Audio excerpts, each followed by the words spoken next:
Good afternoon, everyone, and welcome to SeahawkTalk here on the Salve Athletics Network. I am Andrew Pizzelli, your host, coming to you live on Facebook, YouTube, and Periscope through Twitter. Thank you for finding us here on a Wednesday afternoon. We've got a great show for you. We'll be joined by Rob McGinnis, Jen Foster, and Jane Walsh. Can't wait to speak to them and to our producers. But first, like always, we want to remind you to keep your distance.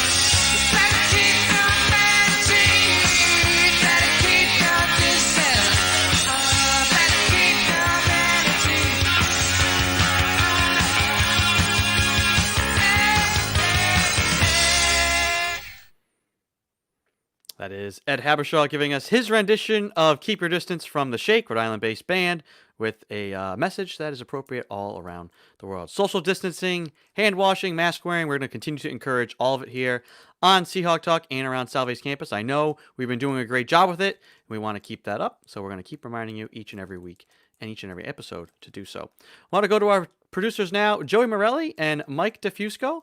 Fellas, how are we doing? Pretty good. Enjoyed the day off yesterday. I want to start there. Everybody, we cannot ignore, what's going on in our country. It is still, I guess you could say, election day has come and gone, but nothing is final. Nothing is determined yet. That's because they're counting votes. We expected that to happen. But I am at least encouraged to see the sheer number of people that went out and voted yesterday, which I think, and in the last couple of weeks, we talked about potentially having record turnout, at least for Rhode Island. Big round of applause. Rhode Island broke the state record, not only for the numbers, but also the percentage of people who went out and voted. So really encouraged by that, no matter what the result. But yeah, I want to start there. How did you guys enjoy or use the day that Salve gave us, which was to have a day off to vote, or at least participate or help out in some way, or just to, sit down and watch the process? Joey, if you want to go first, you can describe to us your day. Yeah. So I had one of my classes yesterday, and we just were trying to pretend like nothing was happening. We were like, let's just do class. And it was actually kind of fun. And then afterwards, I needed something to do while I was waiting for the polls to close, so that we could actually watch the meat of what was going on. And so I finished some games that I had never gotten around to finishing. And then at Alliance for our meeting yesterday, we just watched the polls and did our thing. We got kicked out of Bazarski because OSE took it after us, so we had to go to Little Bazarski. But honestly, Little Bazarski is kind of better. I think it's because it's smaller, doesn't feel all empty, But it was fun. It was cool. We all just got to hang out, socially distanced, and just chat while CBS was going on in the background. Yeah, I was gonna say I miss Little Bazarski. I haven't had a class in there this whole year. All mine are in Macaulay, but no, yeah. So yesterday, I, Rhode Island resident, got to spend the day at home with my family too. So I went home. We got some lunch. We went to go vote, and then after that, came back up. Came back to Newport. So having a good time. Nice. Yeah. I had voted early, so I didn't have to worry about going to the polls yesterday. But I know here in Narragansett, everything went great. It was interesting this election. I think even with the national stuff going on, because I was helping out some friends with local elections, I've been more tuned in than ever. I'd say that's at least one of the things that's happened. Is I think everybody was tuned in, not just nationally, but locally, to things happening in their local communities. We've heard Coach Hughes talk about things like that, how the national stuff is national stuff, but really a lot of attention has been brought to, you want to see change? Go out and vote in your local elections, and we've had record turnout there as well. Guys, have any other, we know the election stuff's dominating the headlines today, but any other news or interesting tidbits from either the last couple days or today that you'd want to bring up here at the top of the show? Yeah, I'll bring up because it's not news to us because it happened on campus and we've been talking about it. But Newport Daily News yesterday or today, yesterday published an article about the Walk for Equality that we did on Monday. And obviously, we all know about it, but so we're not learning about it, but it's a really cool read. It's actually pretty long, which I like. Like, it's very detailed, and they talk to a lot of different people. Like, right here, like my friends Leah and Mary. Like, they just talked to like people who were there. They talked to the people who started it. They got to talk to Jody Meridian, and it's really cool to see what everyone has to say about it. And it was just a really cool event. And this is a really good read. I would definitely recommend going to Newport Daily News. And it's one of the top like local stories. And it's by Savannah Dunning, who's the new hire editor that they just hired. Yeah. So she must have been there, which is cool. And so people probably got to meet her. But I would definitely say go read it. It's good. It's a very well written article, and it's really cool to see what everyone has to say about it. So, yeah, definitely go check it out. Awesome, Michael. Anything from you? Yeah, the voting news pretty much dominated the headlines today, but that's great. We'll have to it was great to hear from Matt Finlayson on Monday before we had yesterday to hear him talk about how well that went. So it's all good news there. Awesome. Well, fellas, I'm going to let you guys go ahead and get behind the scenes to help produce the show, and we will get to our first guest and speak to you guys at the end of the program. All right, we'll see you then. All right, that's Joey Morelli and Mike DeFusco, the producers here on Seahawk Talk. I want to go now to our first guest, the head coach of our men's and women's cross country team, Rob McGinnis. Rob, how you doing? I'm all right, Andrew. How are you? Good. I want to start first kind of where we've been talking about at the beginning here of the show is the election and how Salve, all vote, no play. Nobody practiced. Obviously, there was no games anyways happening, but basically everybody had the day off to focus on democracy. And I guess I want to start with you and your team and what messaging maybe you had for your team, and then how you and the team maybe took advantage of having that day for those reasons. Sure. Well, I reminded the team during our team meeting on Sunday morning that the reason we weren't having practice on Tuesday was because it was election day. I encouraged them to get out and vote, regardless of who they're voting for. It's important that they go and exercise that right. So I hope that they did. I haven't seen them since Monday afternoon, so I can find out today if they actually took advantage. I personally voted early. I put in my ballot on October 16th and made sure to check the Connecticut Secretary of State website to make sure that it had been processed, and it had. So I also did my duty. But yeah, that was the message. Just go out and vote, and didn't make it any more political than that. But I'm glad that we gave all of our student athletes that opportunity, and we didn't expect them to be at practice at all yesterday, because it was important to turn out as best we could. Awesome. Now you guys did have another time trial this weekend. I'll go ahead. I'm going to pull up some pictures from that, and you can go ahead and just tell me how the time trial went. Andrew, I feel like I'm often here to complain about the weather, and you're going to see it. Hey, if you run again this Saturday, it's going to be great. We've only got practice this Saturday. We're going to go out to the Greenway this Saturday to take advantage of that. But you see from the photos that we're bundled up a little more heavily than I would have hoped for October 31st. We did a road time trial for this one, so we had to run a 6K, and you see me with my Halloween mask on there as I'm pacing Kate Norton. And we've modified the old Mansion Run course. People who remember that race know that it's a 5K. So what we did was extended the finish so that we would loop around campus one more time and add that extra kilometer. And despite the cold, I think we ran relatively well. I was pleased with the effort. The times just don't seem to quite be there for us this season. And we'll see if the second time trial on this same course, because we're doing one at the end of the season for November 14th. We'll see if we get a little quicker for the next one. But as you see, everybody in their sweatshirts and long sleeves and everything else. So a little extra layer and bulk for this one. But what I liked about this one is the makeup of the top 7. And you see some thumbs up there on the screen. They're having a good time, at least. I'm glad we were having some fun at practice. What you don't see here are the costumes. I was able to keep my face mask on from mine. But before practice, everybody was decked out in their Halloween costumes in keeping with our team tradition. And we were having some fun with that. So spirits were high. The top 7, interesting moves within the top 7. So Kate Norton, Chrissy Moran, 1 and 2, no surprises there. They're both pretty decorated all-conference runners, and we're used to seeing them toward the top of the pack. At 3 and 4, we had Olivia Forbes and Maddie Mildrum, so a couple of freshmen holding down those spots. They were 3 and 4 in the first time trial as well, so pretty steady. At 5, Sydney DeCesare moved up to the 5th spot. Captain Sid, she's been in the top 7 for virtually her entire career, so not really a surprise to see her back in the mix.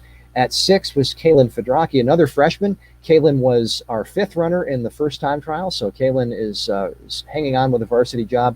And then Heather McKee had the 7th spot. Heather was not in the top 7 first time through. Kat Bruce and Fran Moore rounded it out last time, but 4 freshmen in the top 7 and 2 juniors too. So this lineup looks like it can keep running into next year, which is encouraging for me. So we're going to return the vast majority of our scorers for when competition finally returns.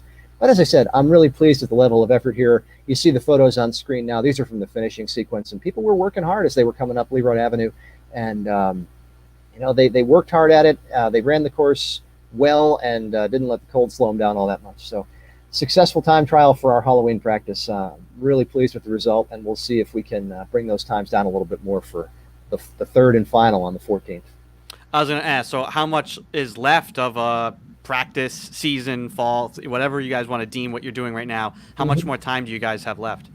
About 2 weeks left in the training cycle. So this week and next, we'll do one more time trial on the 14th. And then there's actually talk of some of us maybe running the Newport Half Marathon course a week later, but we'll see if that actually materializes. Because we've got, everything is in days this year for practice. It's not weeks like it used to be. So if we burn a day after the quote unquote season has ended, it's not really going to hurt us. But so another weekend and a half of workouts, one more time trial, and then potentially a small group running the Newport Half Marathon course. And that's how we'll wrap things up. So an interesting fall training cycle, but we've been productive. And I like that we've been able to get the freshmen into the mix. Clearly they are stepping up and running in what would be varsity roles. I'm very happy with that. And in general, I like the attitude among the group. I mean, you see the smiles and the thumbs up in the photos. You couldn't see the smiles under the masks, but they were smiling. And a lot of thumbs up. It's all in the eyes, right? We could tell. The spirits are high. Their attitudes have been very good. Everybody's been really positive in spite of the season not really happening. And I appreciate that they've been there, they've been present, and they've worked hard at it. So that's a real credit to all of my student athletes just for being there and for giving it their best effort. It would be easy to check out without competition on the horizon, and they didn't do that. Yeah. Just kind of off the cuff thinking, I know there's been a number of races, marathons, other races that have been canceled. Is there anything left on the schedule for the foreseeable future that could potentially happen that maybe your team would get to participate in as a way to kind of stay fresh? Or has everything on the rest of the 2020 slate and even early into 2021 already been bumped away? I think most races have dropped off. I mean, we talked about it a couple episodes ago with the bridge run having been canceled. The one race that we typically do in December is the Newport Christmas 10K, and I haven't seen anything about that race yet. I'll have to see if Spittler Race Systems is setting anything up, because I know some races here in Rhode Island are going virtual or doing some socially distant practices to try to get some kind of a field out on the course. And we have talked about that in the training group, that if a race happens to present itself, I mean, there's not much stopping us from entering as individuals. We certainly couldn't enter as the university because we're not supposed to compete. But I think that if the Christmas 10K runs, we will likely have representation there. And if there's anything else in the local area between now and the end of the semester, we'll certainly take a look at it. Yeah. Speaking of virtual races, I love you. You always seem to find out. Who knew that the world of running had so many interesting stories? This is a runner who spent his time in quarantine developing a cross-country video game. It's about time. Taking virtual race to a whole nother level. This was really cool. It's kind of got that Flash animation type thing going for it. And it's pretty simple. You press the G and the H keys to make your other guy run. F and J make you turn left or right. But it's even like if you were too close behind somebody, or if you can draft on somebody for an advantage. But if you're too close, the game basically treats it like you got spiked and you lose some momentum. really, really, really, really cool. And obviously, I'm gonna gander probably the first running video game of its kind. I might go out on a limb and say that. This is probably the first cross country running video game, certainly that I know of. There was a track and field game back in the '80s, and it was horrible.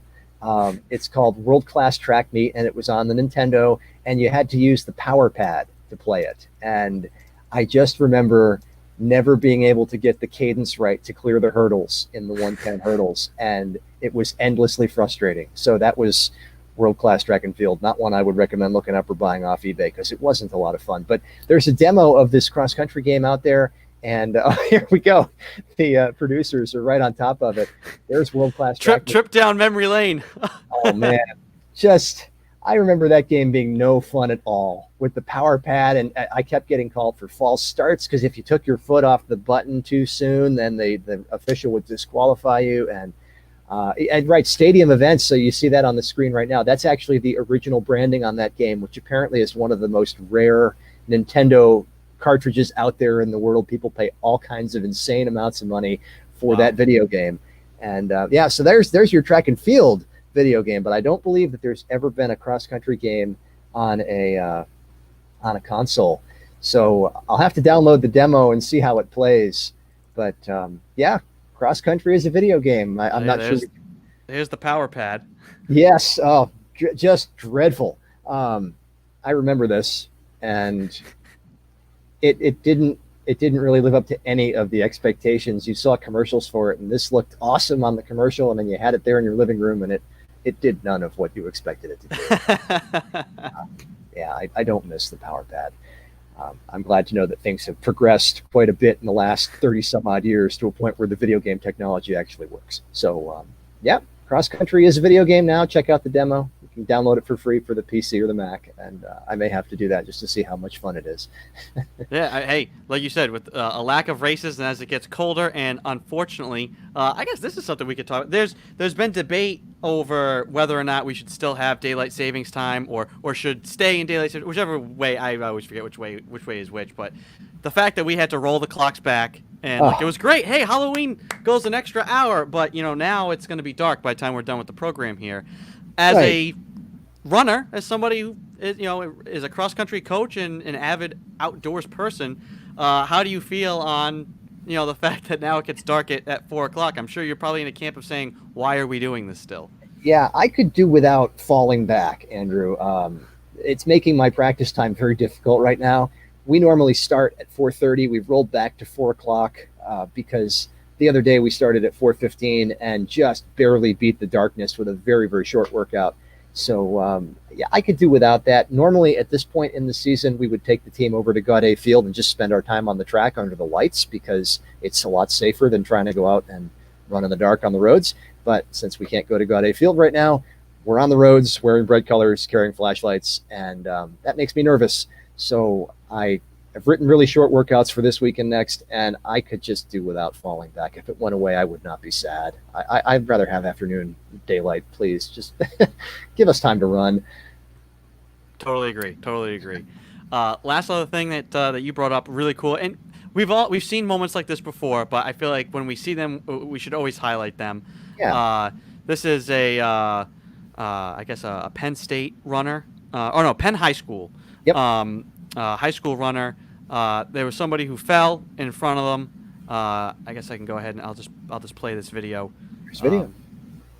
Yeah, this guy's clearly struggling. Here's the fellow from Penn, just scoops him up. And basically helps him to the finish line. Yeah. And it's just awesome, and I'm not sure where in the race. I don't think this was like this kid took himself out of winning, which we've seen happen as well. Guy, somebody who's in a lead, ready to win, goes down, and the guy who could have taken first, because of that, taking advantage of it, helps the guy across. And you hear them talking, hey, I don't want to win that way. He deserved to win. And I'm not sure if that was the case here, but just a really, really, really cool moment. Because this is what it's all about, right? This is what it's all about. This is what we're trying to. This is part of the lessons of athletics. This is what we're trying to teach, too. It is. And a great example of sportsmanship here and just a really kind gesture on behalf of the Penn High School runner. My father sent me this story the other day when it ran, and I fully expected this to be a story about how both guys got disqualified, and I was relieved to know that they weren't.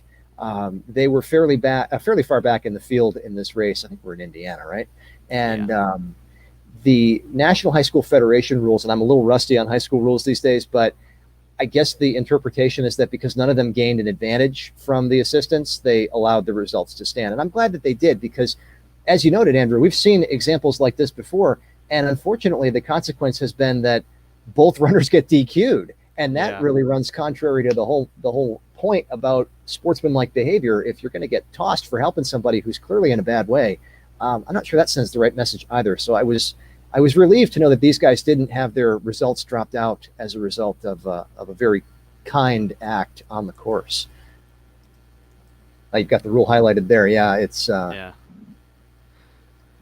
competitor who provides assistance to an injured or ill competitor shall not be disqualified if neither the individual competitor providing the assistance nor his or her team gains an advantage as a result of providing the assistance. So that's really, really cool to see happen. Yeah, so there is good out in the sporting world, and there's some proof. So glad to see it happen in the running world for sure. Awesome.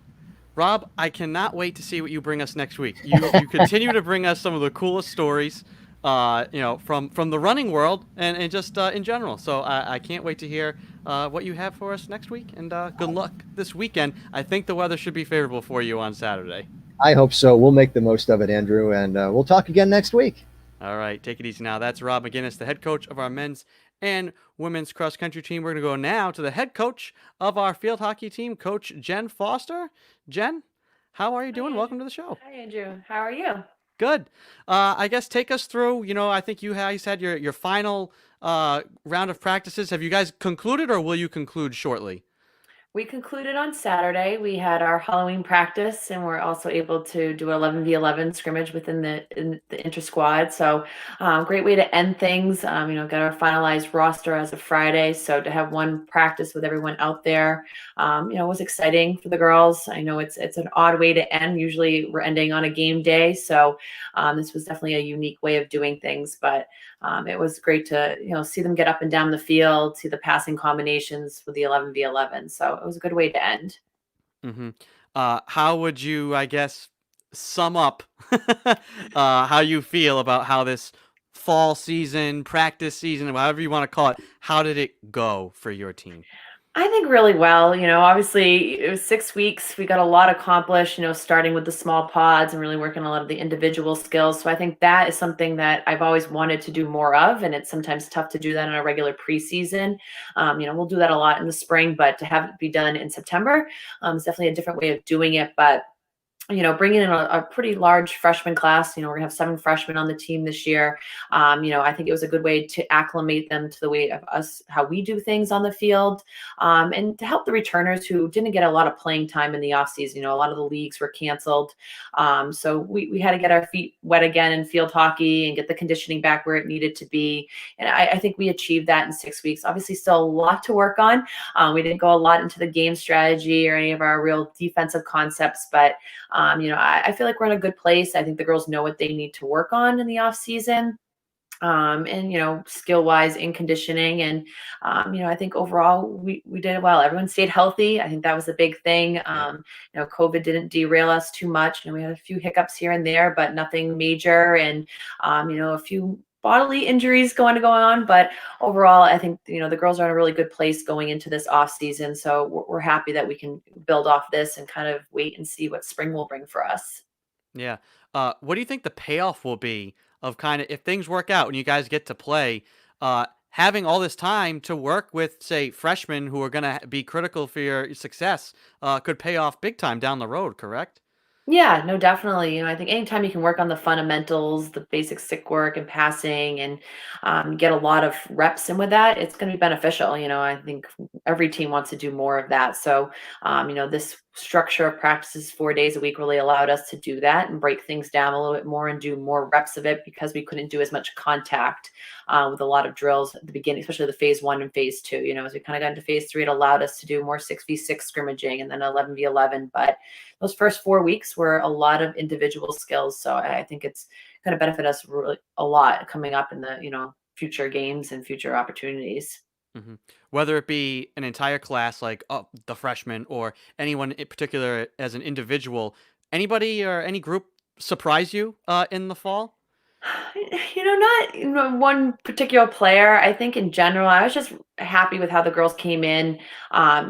Conditioning was always a question mark. I didn't know how that was going to look with our 300 tests and all that.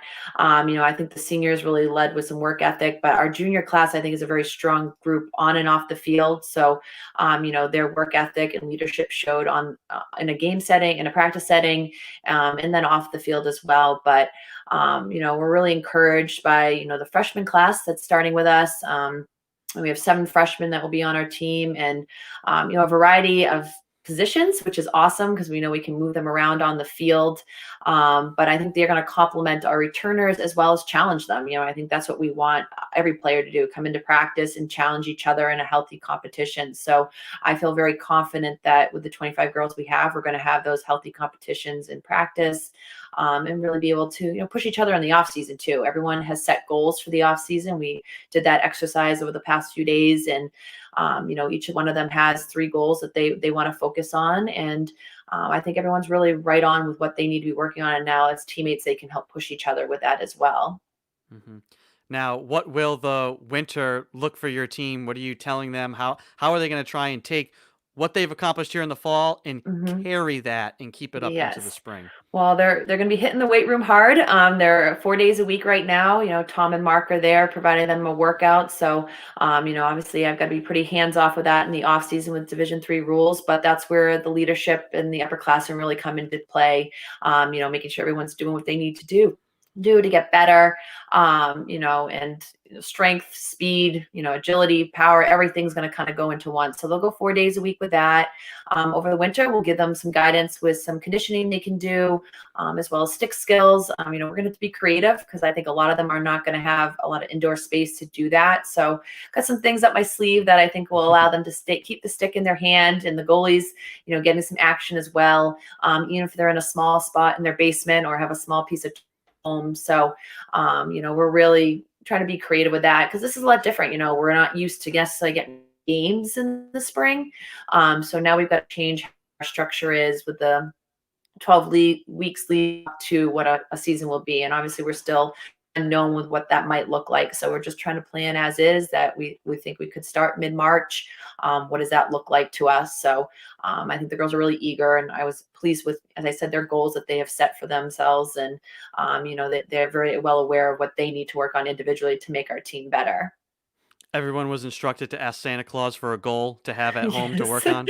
Whole turf field, why not? We'll just get the whole shebang, nice dome over it. But yes, we a lot of the girls are creative. Some of them, as I said, from the quarantine period, bought turf. They have something they can use, maybe throw on their driveway. It's just what with the snow and ice and all that kind of playing a role. So that will be interesting for sure. Last thing, yesterday was all vote, no play on campus with Salve. Salve has really been, and a lot of our teams have been very outspoken and vocal and active throughout this election, which I think is really awesome. What was maybe your message to the team before Tuesday, and how did you and your team take advantage of that time? Obviously we've been stressing getting out and voting. I really think that's an personal thing. I don't really push that either way. I know the messages have been really put out from athletics and the university. I know I went out in person and voted up at the local high school. So I know our girls were, eager to get their voice heard. Some of them, maybe for the first time. So, that's something I think is a real personal thing. And I think the way social media has worked has really allowed them to see how important it is to get their voice out there and be a part of democracy. That's the whole point of it. So it's really important. Sorry, I got an intruder here. I was just about to say 10 minutes almost so close. uninterrupted. So close. Mom home with 3 kids. Say hi. So it's great to see our student athletes really buying into the cause and getting out there and making their voices heard for the process. That's great. Awesome. Jen, you got your hands full. I'm not going to take any more of your time. Yes. Thank you so much for coming out today. Good luck with the rest of your evening. All right. Thank you, Andrew. Talk to you soon. Bye-bye now. That's head coach Jen Foster. and company here on Seahawk Talk. We're going to go finally now to the head coach of our women's soccer team, Jane Walsh, to round out the program. Coach Walsh, how are you? I'm good. How are you doing, Andrew? Good. I'm going to start kind of where I ended there with Jen, which was the all vote, no play thing. How do you feel, your thoughts on the university pushing that, and maybe any sort of messaging you had for your team, and maybe how you feel about what the school and a lot of our kids have been doing and how active they've been. Right. I mean, I think we're kind of at an age now where our young adults, these college age students or people in general are just way more involved, way more vocal, way more in tune with what's going on in the world and what's going on in their own country than even maybe a decade ago, as at least just from my perspective and experience here. And I know that there are many players on my team that have strong, opinions and views, and so being able to vote and get out there and doing, the one most American thing that they can possibly do, I think was really important. So, just seeing how it impacted my program and myself as well, and I can only imagine that that was a positive thing for the rest of the university, and I think it sends a good message, as well. We have to do our part. If you want to see change, if you can't just talk the talk, you have to walk the walk as well. So I thought that was a good message. Okay. You guys had a lot of big things happen this past weekend, but I'm going to start first with Halloween practice. We were hyping that up. How did that go? I'm going to try and see here if I'm not sure if you guys put out on social media any pictures of Halloween practice. So maybe, yeah, we had. Maybe you destroyed the evidence of the coaches' costumes.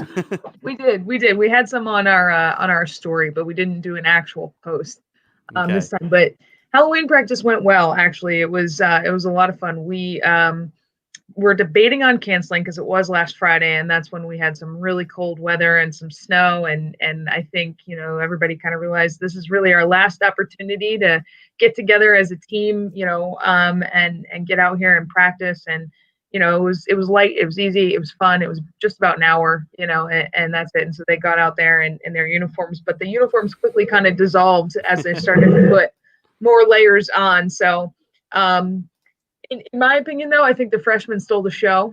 They dressed up as Oompa Loompas, and it was quite a sight to see. So, and they pretty much stuck in those uniforms the whole time. I don't know how, because it was freezing, but yeah, they did a good job. Awesome. And then Saturday, you guys had senior day. Talk about what it meant for, whether or not there's games or not, to give that senior class a moment, so to speak. Right. Well, personally, I thought it was extremely important. It's something I'd been kind of considering all season long. I wasn't sure how we were going to do it. I was obviously hoping for the max, which would be, a full 90-minute game, even if it was an inter-squad scrimmage. I mean, I was thinking about it from basically August 1st when we returned back to campus. And as things sort of unfolded and we realized what we'd really be able to do, we thought that this would be a good idea. The seniors, I think, were a little hesitant at first. They were, I think they just wanted it to be worthwhile, and I think they were a little apprehensive, but after talking with the rest of the team and the assistant coaches, they were all on board. They were excited about it. And so it was honestly an awesome experience. They had a ton of time to, take pictures together in their uniforms, to wear the uniforms even, I think was a big thing. And then to get out there and play a game-like scenario in the uniforms, starting lineups called, and, a little ceremony at the end. I thought it was exactly, it was as much as we could have done. It's exactly what I had hoped for. And, even though it was I think overall a great experience, the only thing it kind of made me realize is exactly what we're missing out on, and so there was a little bit of that undertone there, but, I just told him, I said, guys, we might not have an opportunity to do this in this time. We just don't know what's going to happen. So we can be optimistic and hope for the best, but we know we have this opportunity now, so we should take advantage of it. I say it means a lot to have Matt Hurd announce their names. I was pleasantly surprised when I tuned into the broadcast. I'm like, I know that voice. So I thought that was awesome that they got to get the real full, traditional they've been used to women's soccer game day experience. Matt Hurd is iconic for Salve women's soccer. I mean, he's been doing this job for longer than I've had, been head coach here, and it wouldn't be the same without him. So we appreciated that so much, and Ed came and he helped us out as well to live stream the event so that family and friends could watch and support from a distance. So we were just so grateful to have that support. Now, this does conclude your fall season, right? Practice season. So how would you, I guess, kind of sum up how you feel it went, what you were able to accomplish, and how you feel about your team? Yeah, my main goal was to get them back out there. I really did not want our team chemistry and our team unity to dissolve. And in fact, I wanted to see if we could build on what we already had and use this opportunity, this challenging time as a way to get better, and a way to become closer, with each other. I believe that we have a ton of talent on this team, some of which still needs to kind of be unlocked. I don't think that we've reached our biggest potential from a technical and tactical standpoint, but I do believe we have it there. And my focus this season was making sure that we stayed together, because the mental side of things is just as important as being able to have a good first touch and to be able to strike a ball. And I think just where we ended the season last year and having to leave school early and not really getting a good spring season out of it, my main goal was to make them feel like they were connected and they had a place, and that we were still here and we were still going to do our thing. And so from that side of things, I think, we more than accomplished that. And, everything else just to kind of see, how we would react to, the different types of practices and social distancing and whatnot. By the end of the season, I was kind of joking with my assistants and some of the players on the team. And I said, guys, I think we might be a turf team now. Whereas, in past seasons, we've been very much a grass team. And anybody who knows the game knows that we're a totally surface dependent sport. So in order to be able to play on turf, you have to have a lot of speed and you have to be technical. And I think that we've just grown significantly in those areas. So outside of, the cultural side of things and the organizational side of things, I think we've, our technical skills have grown significantly. Mm-hmm. Anybody surprise you? I know you didn't get to have a season and get to watch people develop on the field and games and stuff, but whether it's any freshmen who stood out or maybe any returners who maybe separated themselves, did anybody surprise you with what you were able to accomplish here in the fall? Everybody kind of came back and met expectations. The freshmen, obviously, you could only really get a bit of a taste of I think what they can fully offer. So I'm kind of I'm interested to see what the spring brings for us with the freshman class. But everybody kind of met my expectations, and certainly there were people that had improved greatly, from last season to this season. But again, it was growth that I expected out of them. I'll say this: probably the two players on the team that I think really surprised me the most, or I think really made the most noticeable growth, was actually two of our goalkeepers, Georgia Drake and Isabel Valerio. And they just were making saves and doing things that they were not doing last year. So it was amazing to see them get out there and just make huge leaps, strides and leaps in what they're able to do. So that was really exciting. Awesome. Coach, thank you so much for joining us here today on the program. We'll have plenty of time to talk about the offseason in the coming weeks, because I know that's a lot of teams are going to have some creative plans for that. So we'll leave that for another day. For now, I guess we could say, congratulations on a successful fall season. Thank you. We're undefeated. Undefeated. And we'll talk to you again next week. Sounds good. Thank you, Andrew. All right, that's Jane Walsh, the head coach of our women's soccer team. We're going to take a very short break and be back with the producers to wrap up today's program. Don't go anywhere. So you want to be a Seahawk? Let's make sure you wash your hands, keep your distance, wear your mask, and love your Seahawks.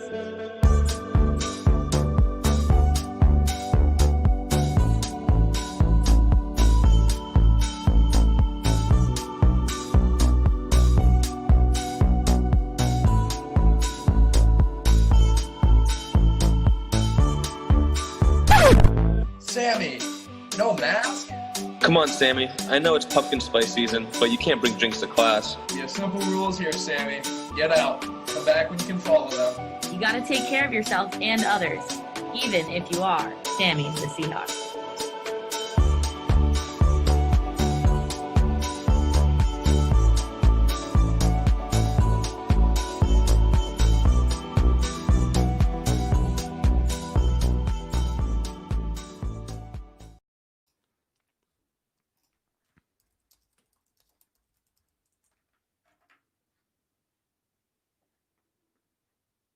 All right, welcome back to Seahawk Talk. I'm your host, Andrew Pizzelli. We're going to bring in now the producers, Joey Morelli and Mike DeFusco, to close out today's program. Fellas, I always like to get any thoughts you had from our guests here today. I like the Nintendo 64 discussion we had going on with Rob McGinnis there. Oh, that's farther back than Nintendo 64, Mike. That is some Super Nintendo action. Yeah, correct. I have like one faint memory from when I was 4 or 5 playing that game. That's it. So it's just great to see that. And track and field games, I didn't know that those were. I'm sure there are more if we look for them. Yeah, it just seems like one of those things like you can just kind of go like do and run, but everyone's got something. So, but Wii Sports came. I think there's this fascination with how can I sit in a chair and do something. You got to stand to do Wii Sports. You can do Wii Sports sitting down. Yeah, you got true. This is what we were talking about with Coach McGinnis was the track and field game for Super Nintendo. I didn't even know about this. I missed the so actually, they even have it here for Game Boy, I guess. Early Nintendo games are though. Like there was so much limitation with what you could do. There were platformers. That's just a platformer without the platforming part. Yeah. So yeah, that was really cool. Rob continues to bring us really interesting, whether or not it's directly or it's indirectly. Like he brought up the video game that somebody made for cross country. And that indirectly led us into this Super Nintendo discussion, which is always really cool. There was the cougar a few weeks ago. Yep, the hiker being or the runner being chased by a mountain lion. So always something. Rob's always got. He's digging up the news for us, which is great. Joey, anything else from our guest here today? Yeah, I mean, we're just I guess we're just talking about how great Rob is. That last thing you guys talked about, the Penn High School kid helping the other kid up who fell, like that. I love seeing stuff like that. I read through the article and like they were nearer to the end, so it wasn't like a huge big deal. But still, like the fact that he like stopped and helped him, and he said in the article like he didn't know he could get in trouble for that. Like he said he was like, that's just how my parents raised me. Like I went and helped him, and I think that's like really great. Like I love seeing stuff like that where like the other team like just does whatever to help, even if it's like when a player gets injured. Like I see it a lot in like NFL and like NBA stuff. Like if someone gets hurt, then everyone from the other team like comes over and like says like whatever to them, and that's always nice to see. Just like good sportsmanship, There's seems like a ridiculous rule. When you bring up like the people supporting each other through injuries, everybody's seen the video of Joe Theismann getting hurt. The way you knew that was a serious injury was when Lawrence Taylor, who was one of the meanest, baddest defensive, ends linebackers ever, toughest players on the field, makes the tackle, jumps up, puts his hand on his head, is like pointing at Joe Theismann, waving to the sideline, like, "No, come here! Oh my God, I don't know." Like that's how you knew that was a bad injury. And you're right, you see that all the time. These guys, it's a job for them. Like, hey, my job is to come and take your head off, especially in football. Yeah. But mostly, in by and large, nowadays in sports, when the final whistle blows, these guys are all out in the field. They're all hugging each other. They're friends with each other. They got the same agent, or they went to high school together. So they try to look out for one another. By and large. Now there are some exceptions to that, but we don't need to focus on those. Like the who was it? I can't even remember. Like a week or two ago, that football player who got hurt really bad. Dak Prescott. Yeah, and I remember people like tweeting him afterwards and being like, it's like I went through the same thing. Like it sucks, Gordon Hayward from the Celtics. And those are things sometimes injuries that reach across career sports. That's kind of like it's its own little select group of people who have played professional sports. So it's a tight knit group. That'll do it for today. I guess I'll just let everybody get back to zoning out watching election coverage, because that's that's going to be the name of the game, at least for the next day or two. So there's no other news. There's nothing else to discuss. Everybody's focused on the election, as we expected. So we won't keep anybody else here any longer. So I'll talk to you guys again tomorrow. All right. Have a good rest of your day, guys. All right, that's Joey Morelli and Mike DeFusco here, the producers for Seahawk Talk. Want to thank our guests here today, Rob McGinnis, Jen Foster, and Jane Walsh, for joining us here on the program. We are live every day, 3 to 4 p.m. on the Salve Athletics Network. That is on Facebook, YouTube, and Periscope through Twitter. You can go back and rewatch every episode of the show by following, liking, and subscribing on those platforms. You could also subscribe to the Seahawk Talk podcast. That is through Sounder FM and available on pretty much every single podcast platform. Just use your favorite podcast app and search for Seahawk Talk, and you can find us there, so you can get Seahawk Talk on the go and never miss a show. Well, that'll do it for today's program. I am Andrew Pizzelli. Have a good night, everyone.